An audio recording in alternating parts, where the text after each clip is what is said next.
જૂનાગઢ જિલ્લામાં સાર્વત્રિક વરસાદી માહોલ જામ્યો છે। માળિયા હાટીનામાં અનેક વિસ્તારોમાં વરસાદ ખાબક્યો છે। ગડોદર, ગંડુઆ બેચા સહિતના વિસ્તારોમાં વરસાદ છે। મેઘરાજાના આગમનથી મગફળી, કપાસના પાકને ફાયદો થશે। અચાનક વરસાદ આવતા વાતાવરણમાં ઠંડક પ્રસરી છે। માળિયા હાટીનામાં અનેક વિસ્તારોમાં વરસાદ ખાબક્યો છે અને વરસાદ વરસતા ગડોદર, ગંડુઆ બેચા સહિતના વિસ્તારોમાં વરસાદ છે। મગફળી અને કપાસના પાકને તેનો ચોક્કસ ફાયદો થશે તે પ્રકારની મેઘમહેર હાલ જોવા મળી રહી છે।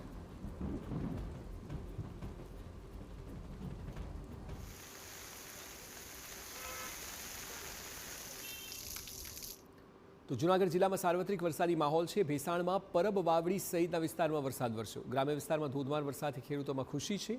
વરસાદથી મગફળી, કપાસ સહિતના પાકને મોટો ફાયદો થશે તેવી હાલની સ્થિતિ જોઈને લાગી રહ્યું છે, કારણ કે વરસાદ ખૂબ સારી માત્રામાં વરસી રહ્યો છે।